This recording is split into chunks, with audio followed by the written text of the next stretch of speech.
Now, back in time to a great past show on Night Dreams Radio. The big wireless companies sold you an outdated plan tied to long-term contracts and mystery fees. Simple Mobile's different. You get a lightning-fast 4G LTE nationwide network with no contract, ever. And keep the phone and number you love. Just text the word BYOP to 611-611 to see if your phone is compatible. Simple Mobile. Out with the old, in with the simple. Standard text message and data rates may apply based on your mobile phone service. Please refer always to the privacy policy at simplemobile.com/privacy policy and the terms and conditions at simplemobile.com/terms and conditions.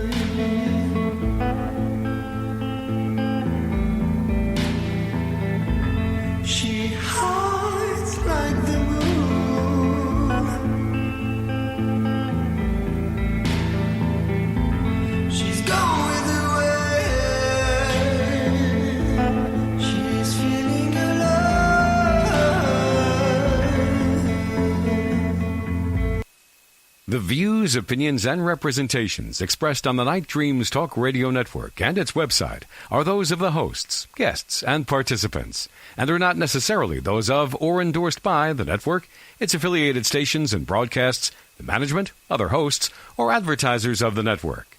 The shows found on the Night Dreams Talk Radio Network can, but do not necessarily, promote any particular lifestyle, belief, religion, political affiliation, or other personal practice.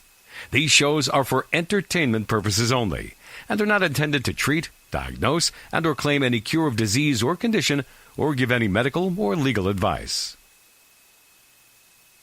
Coming to you from some far point station, like a cosmic tumbleweed, both north and south of the Pleiades, here's your host, Michael W. Hall, the Paranormal Lawyer. Whoa, I like that new intro. That's fantastic. And I like the way he growls the last part of the lawyer thing. That's great. Welcome, everyone, to Night Dreams Talk Radio, the last show of the year for myself, the Paranormal Lawyer. And we are going to have a great kind of extravaganza tonight. We are going to have a 2-hour show, 7 to 9 p.m. Pacific Standard Time, right here at nightdreamstalkradio.com. And what I thought we would do is have our normal sighting reports with Peter Davenport right up front and kind of talk about what's happening currently. And maybe we'll even kind of recap there for 2018. But then we've also got Vince Inzunza on as well. And he is going to give us a little bit of an update of that's going on in Pacific Northward news, through the whole year that we just came through. And then we have a real special kind of a recap show with the UFO I-Team. I've convinced some of the members to come on tonight, and we are going to talk about some of the things that the UFO I-Team has been involved with in 2018. I'm talking Mount Baker and Mount Adams investigations, Quinault Beach UFO Festival, McMinnville UFO Festival, the Project Blue Book, premiere that's coming out, by the way, January 8th. Don't forget, 10 p.m. Pacific Standard Time or Eastern Time, doesn't matter. 10 p.m. on the History Channel is the new Project Blue Book television show. You've got to check that out. We had the Caribou Paracon up there in Canada as well. So the UFO I-Team is going to have a fun time tonight, kind of like recapping. But before we get anywhere here, let's do our normal thing and check in with our good buddy, Peter Davenport, and see how the 2018 has been treating him. Peter, are you there? Well, good evening, Michael. I am here, and I think it's appropriate to begin my report by congratulating you and your team for the occasion of your completion of the first year of broadcast. You've done a wonderful job. Well, thank you. Yeah. I mean, I couldn't have done it without you, Peter. I mean, having your reports on there, people, I think, a lot of times tune right in for the beginning of the show because they don't want to miss Peter Davenport's UFO update sighting reports. Well, I'm glad to hear it. It's nice to be appreciated. And do you have any idea how far these reports go? I presume all the way to Europe. Oh, definitely. As a matter of fact, Europe is about 7 hours ahead of us right now. So they are, of course, in the middle of the night, their time, middle of the morning, actually. So, but about 7 hours from now, they'll be starting to wake up, and we get a giant wave of listenership out of the UK and Eastern and Western Europe in about 7 to 8 hours from now. So that's kind of fun to watch, too. Yeah. Well, it's nice to know that the information I collect is getting exposure and getting broad exposure around the world, because some days I wonder whether I'm collecting information that the world is in the least interested in, save for a few paranormal attorneys, paranormal lawyers who have their own, UFO program. So I'm delighted to be here again tonight and look forward to many more appearances in the future if you need somebody to talk about UFOs. But it's been a wild year. The one major event that comes to mind is the one that we've all been talking about with Louis Elizondo, who used to work for the U.S. government and who on the 16th of December 2017 revealed that the U.S. government was indeed collecting UFO reports. And we've seen a lot of him. What we haven't seen a lot of is the reports that they apparently collected. To the best of my knowledge, there's been only one or two reports that have been released by him or the AATIP organization. So I hope that during my resolution is going to be to ping them and every once in a while and remind them that they've promised us they're going to give us some reports. Yeah, exactly. There was, that was kind of interesting because that very first press release and press conference that Luis Elizondo and Tom DeLonge and all those retired government officials made was right here in Seattle in October of not last year, but it was 2016, just before the turn of the year, and they kind of got everybody's hopes up and told some really amazing stories. And of course, then the New York Times article hit, just before the end of the year on 2017, and that was December, where the government actually comes out and then admits the fact that they've been studying these craft and whatever they are for, at that point it was like a 5-year program at $22 million, budget. But since then,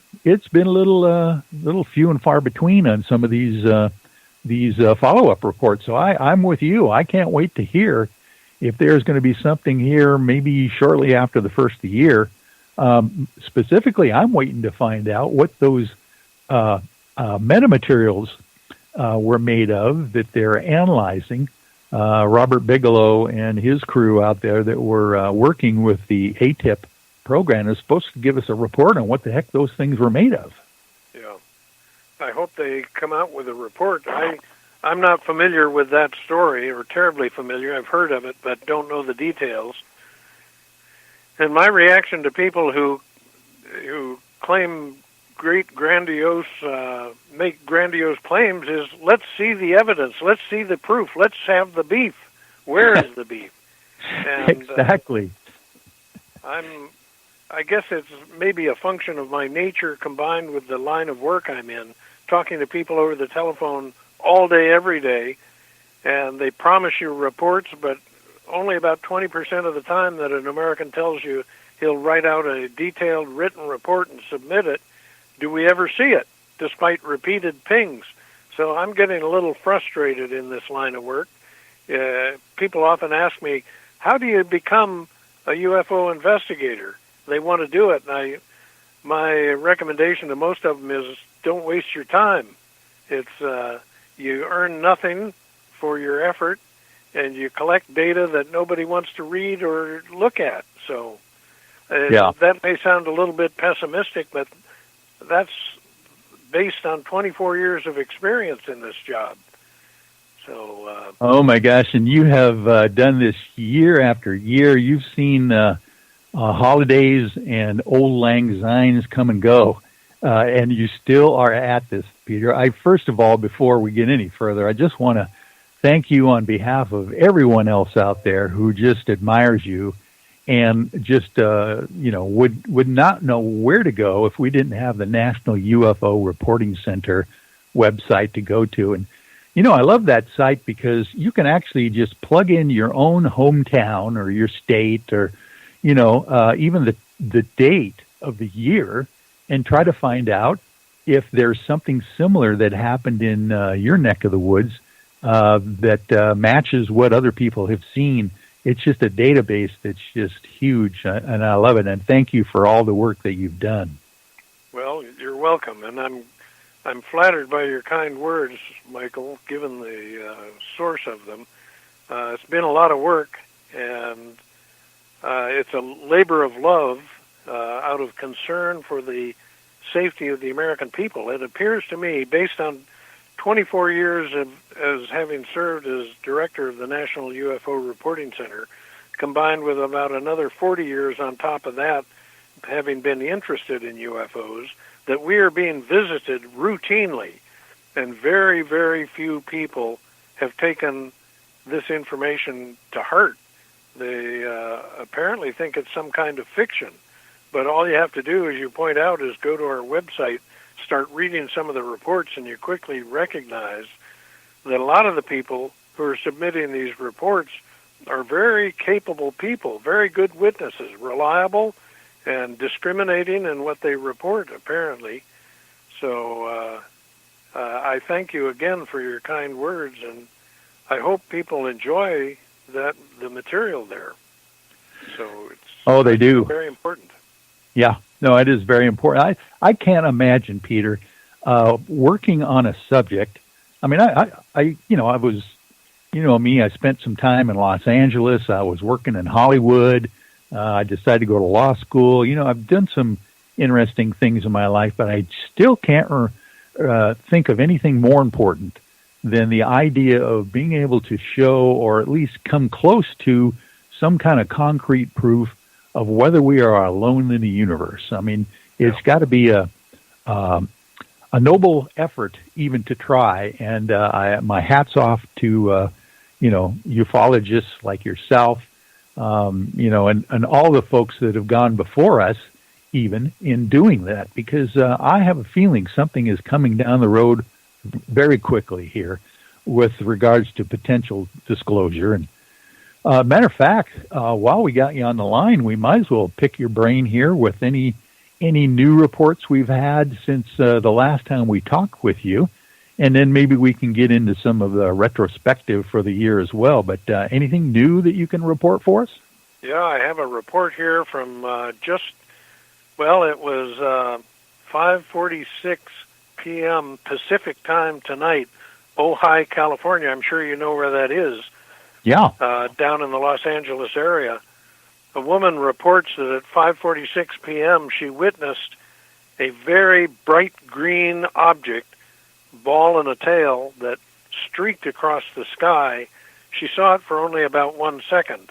Now, let me assure our audience that I am well aware of meteors, and this may well have been a meteor, but it's somewhat unusual, not impossible, somewhat unusual for a meteor to be green.